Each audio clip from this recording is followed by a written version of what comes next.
and welcome to my video. In today's video, I'll be telling you 5 traps that everyone will fall for at least once while playing chess. So this will help you improve your game and get better at winning. Okay, so I did that, and well, if your opponent was like a beginner, then they wouldn't really know what what to do, so they just think that's a good move. Then you can move your queen here. They'll think that they'll be developing their pawn here, but actually, well, that's not a very good move because this would be checkmate. So the reason why this happened is because, well, Black was unaware of the danger that they're putting themselves in. So all beginners would they wouldn't know what to do, and they just think that they're developing their pawns. And basically, they don't know what developing is like. So they think that's just moving pieces forward, and they're doing good. But preventing this would be developing the knight and bishop early. So, for example, if you move the bishop and knight, then well, they might lose material, but at least it wouldn't be checkmate. They could move here, or they could castle. So they need to improve strengthening weak squares, because these squares are like the weak squares, so they should next time defend them more, and they need to go for a more safe opening, like for example this. So they basically need to learn their openings like that. So that's number one. The second one is called Scholar's Mate, very common. So this is how it goes. So this happens, then the white attack is this pawn. So then developing the knight, they'll think that's good. Then if this happens, then white will just do like a move like this. They'll be unaware. They will just think, well, yeah, and then that's checkmate. So they can't do anything about this, and the reason why this happened is because they don't recognize the threat. They just see a bishop and a queen, and they're not. They think, all right, this is just 2 pieces. We can defend against that later. Let's just focus on what we need to do. Sometimes they don't even see them working together. Like they just think they're separate things and doing separate things. Like one might be attacking, one might be defending. Big deal, because the bishop apparently can't attack here, but they don't realize the queen is supporting the square, or more like the bishop is supporting the square and the queen is attacking. And to prevent this, you need to protect the square f2. This is one of the weakest squares. Well, f7 in this position, but f2 for us. So this is one of the weakest squares because no other piece protects the square apart from the king, and that's why people see attacking as best. Like nothing protects it. And developing pieces like horses and bishops, as a beginner, because this is all about playing against beginners and how to improve your game. So you need to castle more early. So the advice most people give to beginners is that just castle early, because then you'll get support for your attack. I mean your defense. Okay. So the next one will be called the Queen's Attack. So let me just reset that. So basically, it's when you match these two up here, and then you attack this square. Now, most beginners will panic and think, oh no, the queen's in our defense, so they'll attack it. However, this is the most wrong move they could do, because there'll be a check here, and then, well, either of these moves can be done. Either move the bishop there, the queen there, or the um horse there. So say they move the horse. Yeah, that's what happens. So basically the rook is taken, huge advantage in the game. Then they can start focusing on other pieces like the pawn.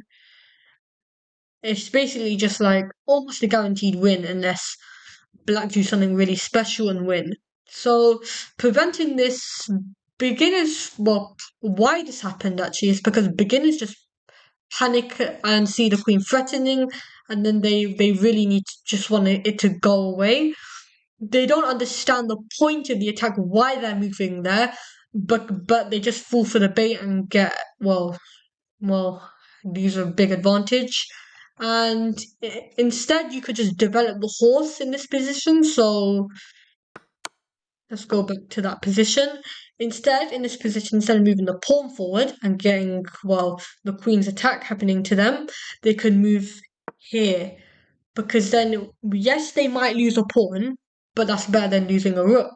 Because then in this position, you can move the queen there, maybe do a queen trade. If not, you can threaten this pawn, and it's quite a good position. Okay,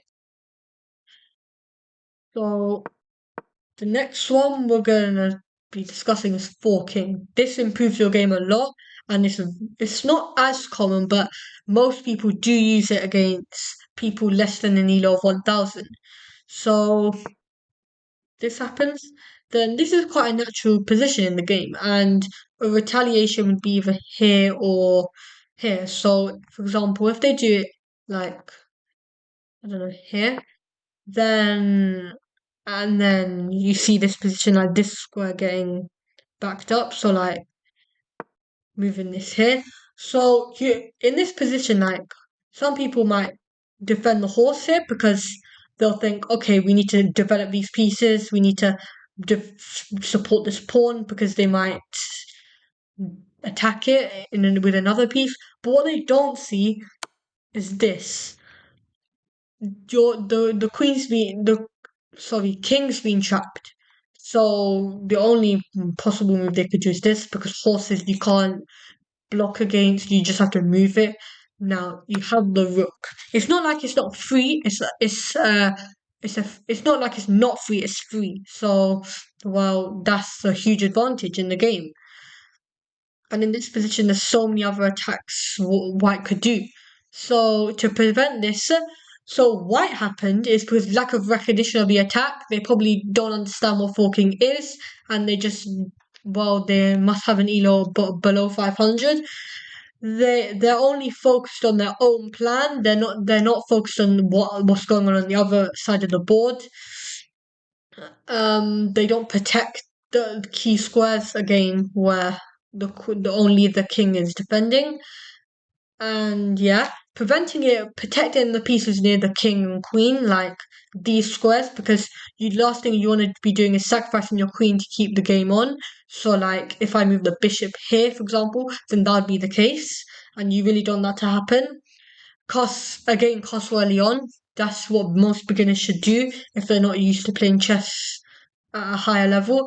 And to make an escape for the rook early, so even if like for example, if black had done this move a bit earlier, then, well, where could the horse move?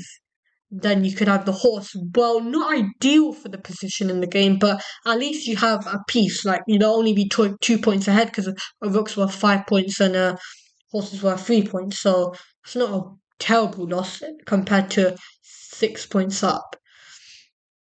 Okay, the last one is the rook's trap. This is very uncommon, which is one of the reasons why it comes up so much.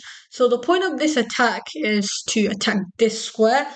So say like if you're focused on this side of the board, then that's when it happens. So for example, if no wait, so for example, white moves here, then black moves here. Very common. So most beginners won't do this, but well, it still comes up a lot. Then well, actually, no. If white does this and black does this is much more common. So if then white does this is also still common. So white will probably just defend like this. Very common. Now, if this happens, you have to start thinking why, because this guy's getting threatened. At the moment, though, most players wouldn't look at it like this because, well, it's just the rook. Like, what could they do at their worst? So if you move now, if black does this and a development at the end of the day, fine, the bishop could take that, but they could also do a move like this. Okay. So if you move the queen here, they're basically that's very highly unlikely that that would be a game position. So if now this happened, highly unlikely, but if it happened, then this is quite a lot of trouble because most people tend to leave these six pieces unmoved throughout the game. Like for example, like for me, these pieces. And most beginners should castle early, but they don't. So that's the trap they fall into. So now, if they still don't see it, then for example, they might move.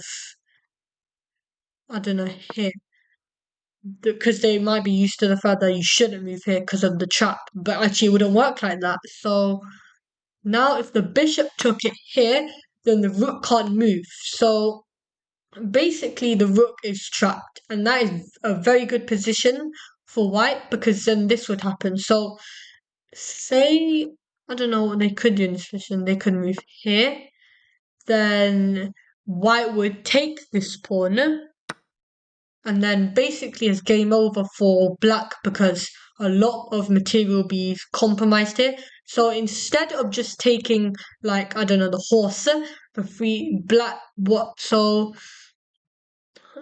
if the queen moved here and the well not there but if it moved in a different position then and the queen moved here, then you could take this unless they do this. Actually, they can't even do that because it's getting attacked. And then basically you get the idea because then the rook would be taken, and then they would have to do. Well, they could take that, but in a different position, that the case would be different. Okay, so those were my five traps that will work against anyone, but mostly beginners. So if you are a beginner, make sure you look out for those tips and tricks. Make sure you don't fall into those. And if you're a more better player, like an intermediate to advanced player, then I'd advise you will look into those traps, see how you can sharpen your game using them. Anyway, hope you like this video. If you did, don't forget to like and subscribe. It really does make a big difference. And make sure you check out my channel and let me know in the comments. And if you want me to make a specific video about anything like tips for beginners, how to make yourself get better at chess, then don't hesitate to do so. I will make a video about that. And until next time, bye.